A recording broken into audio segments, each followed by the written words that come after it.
Hello all together. My name is Frank from Music Interval Theory Academy. And today I'm very honored for, I believe, the second time to have a very great interview partner with me here in the virtual studio. And that is Norbert from Hungary. Hello, Norbert. Yeah, hi everyone. Yeah, great that you are here again. And this time, I believe, you also have brought something with you that you want to show us, but in a few minutes. So I believe you want to talk at least briefly about what the MITA community is, because I figured that so many people out there, they might not even be aware of the fact that our academy actually has a great supportive community. So Norbert, I will leave this mic to you, and I would be glad if you could share a few words about your personal experience with the MITA community. Yeah, so basically I started learning composition by myself many years ago. So I started learning the piano 20 years ago, kinda, and also at that time started learning composition as well. But I always liked the proper method how to do it, and this is how I was searching for the method, and I find the MITA community and all these lessons and this very cool stuff, and yeah, that's basically a growing community, and MITA provides you with many tools to actually compose, way to compose, provides you with the proper mindset, many exercises, and it's also a growing community who join the school and enjoy all the contents and some competitions every month maybe. Also everybody supports the everybody, so yeah, it's basically a very nice community, and we have also Facebook group, and everybody is very friendly and can help you basically. And also Frank and the TC is very dedicated to set you going, in a business wise, also to help you build up your business and your future career. So it's very nice, very nice. I very like it. Thanks a lot. Thanks a lot. Well, most of the action in the community probably at this point really happens in the closed Facebook group. But we should mention at least that there is another way how to interact with the community, and that is via our internal forum on the MITA website.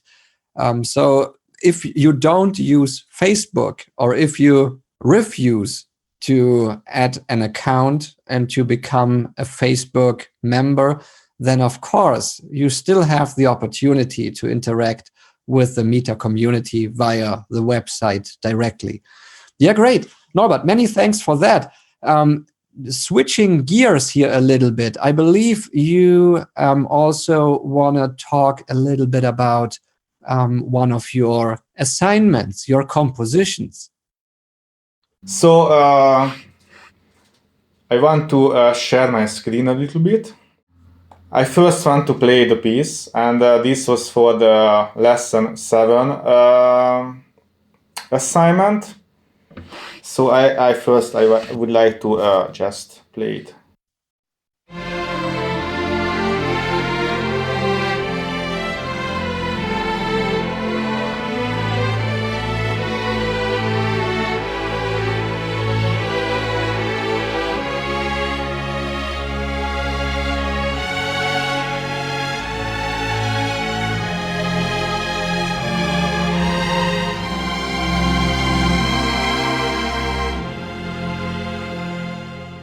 So this was the piece. And when you look at all of these vertical chord structures that you have created here, this is really quite complex writing, so to speak, although the ideas behind it stay very simple, as we're going to find out in a second here. Yeah, so I want to show a bit example from the lesson. So these were the guidelines to first pick some roots and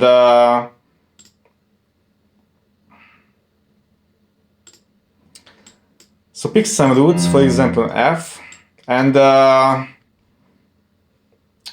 use this for 4 bars, and after that switch 4 chromatics up to an A, and after that stay 4 bars, and after that repeat this to a C sharp and back to the original. So this is 16 bars of roots. Basically, this is called root cycle 4 because we step by 4 half steps basically. So this is how this was the first step to choosing the roots and making these steps basically. And after that, since the whole lesson was about choosing a chord progression, but also leaving out some space for 3 lines, I picked some chords here that I want to hear over my roots, and also this line here at the bottom is just for helping me to know which scale these chords contain. So for example, I choose first F major chord, and also here, and I wanted to add some variation to these 2 bars. So so I first picked Ionian scale and after that a Lydian scale, because this is nice complements to each other, because only there's difference in one note, you know. So this will give me the opportunity to add some variation, Lydian variation to these Ionian 2 bars, for example. And I did the same logic throughout until I finished in the last bar. So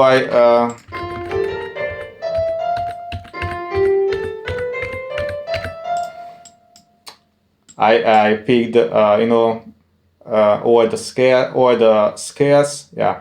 So I mostly wanted to choose major scales, and also started laying out the top some scale tone sets, which I will later carve out some melody in the soprano part. So it sounds like this one.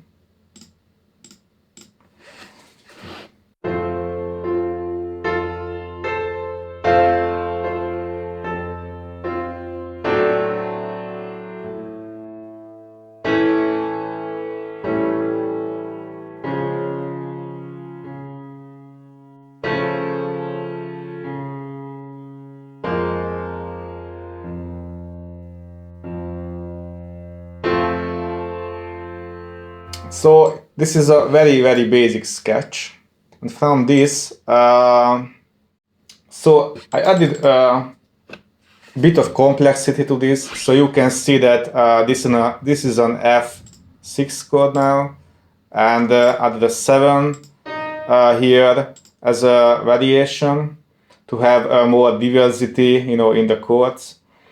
And also in the soprano part, as I said, I started, you know, making some melody on top by connecting the notes. As I said in the last interview, it's a very nice way to create some melodies, to lay out some scale tone sets, for example these, and just connect these. Also here with this note I connected this one.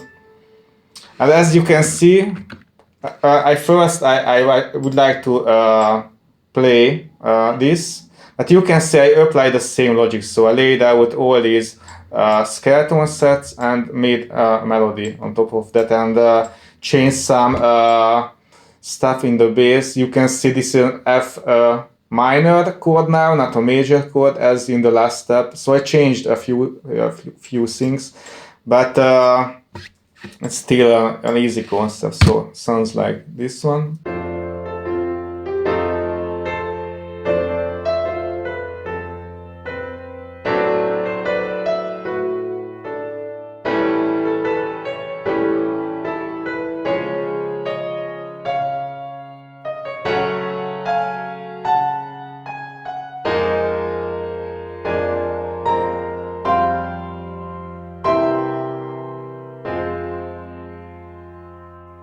So if you notice it, this line, this two-bar phrase, and this one. So I started with this, and this is just the Lydian variation, kinda. So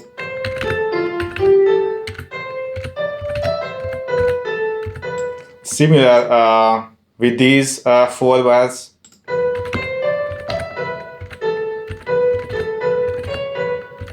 This is just the the Mixolydian variation to this Dorian two bar phrase.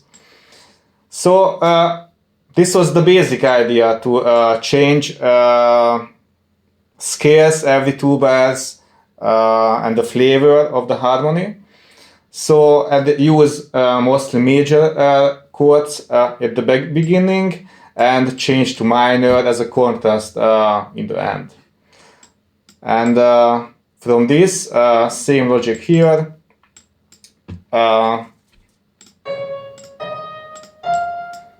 This is also here. So I use this motif, this rising motif to build a structure. And you can see this is also just the variation of this one. So it's like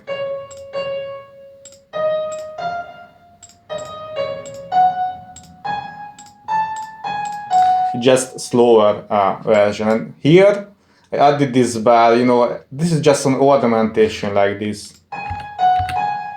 So I added this extra bar as a delay before the end. And here also, instead of just going directly to the dominant septim, I added this chord, this bar as a delay also. And so this is the basic concept. From that, I added more complexity. So this is step 3 now. First, I spread out to 4 voices, which was with the original sketch. So the soprano, alto, tenor, and bass. You can see this is the same, and this is also the lower part is here. And for the tenor, I used the upper notes here. And for the bass, I just use the basic roots, which I choose here. So nothing extra, and and changed some notes again. But basically, it's the same as what I showed in the last step. And I already started adding some variation. So in here, for the violin and viola and cello, I started adding some line writing because in MITA, in the previous lessons, mostly dealt with free line writing, how you can, add spice and flavor to your pieces and melodies, have to add moving lines, not just static block chords. So it's a very nice method to arrive at, counter melodies and to lead the voices. So from these,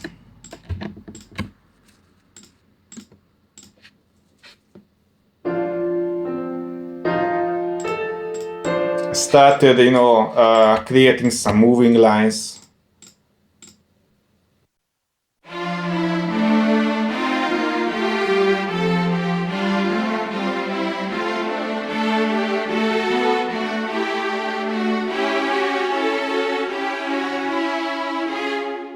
So this is the basic idea. So here in the first part I used 3 lines, and here in the second part mostly these block chords. So you can hear it if I play.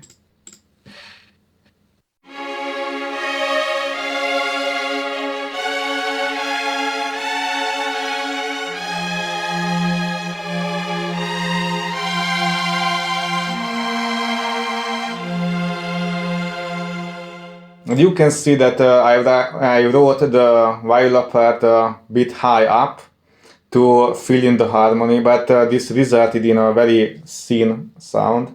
So later I added a contrabass part to have this low bass sound as well. But this is the basic idea. So we have contrasting.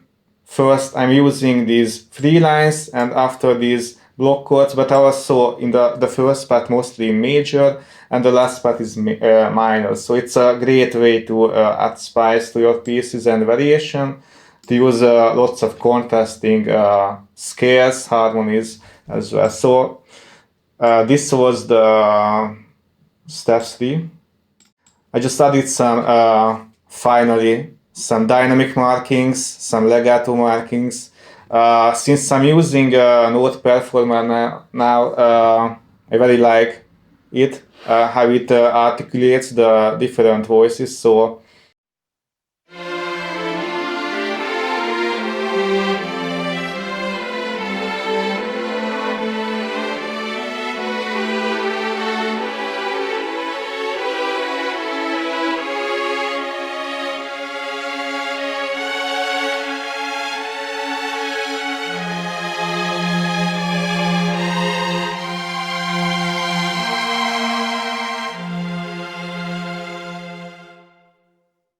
the last step I just simply added a contrabass part, and you can see in the cello I changed the bass line, but in the contrabass I try to maintain or keep the original roots I chose. I changed some stuff. So for example, in here in the C sharp, I try to adding some variation again at the end, but it's mostly the same. So, and this I try to play this again. But actually I have a mocap version of this, so it sounds better, I think.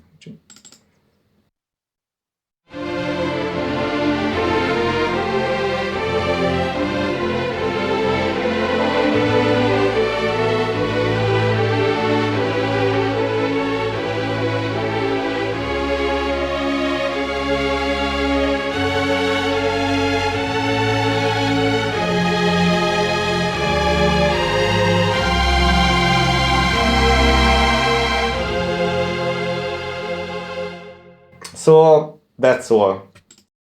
Yeah, great. Many thanks, Norbert. That was a very good insight into your composition process. And it is actually perfect to see how you structured your different steps, because this leads to something many people might be confused with, and that is really the creative flow, the creativity, how to get to a finished piece, because there are so many options in between. Like you could go into 1,000 different variations of what you did. But the good thing is really you stay organized with what you do, which means it's a perfect combination of using technique and your inner ear that lets you decide, because of your taste and your personal voice, what option to use and what variation to go with. So I really like this approach. And also, in the previous lessons, as I mentioned, it was about teaching you how to write 3 lines, not just block chords. So this is also very helpful method to get going with your piece and write very interesting parts, and also result in very interesting chord progressions. So Yeah, I'm very sure that many people out there will benefit a lot from this insight here. So I'm very, very thankful for your time and your efforts that you are continuously putting into the assignments and your own development as a composer. So Norbert, I want to say big, big thanks to you, what you have prepared here. This was great. And definitely, I'm looking forward to seeing you again, maybe in one of the future interviews. Yeah, thanks for everything. And yeah, if you guys want to contact me, you can find me on Facebook or in the MITA group. So just send me a message.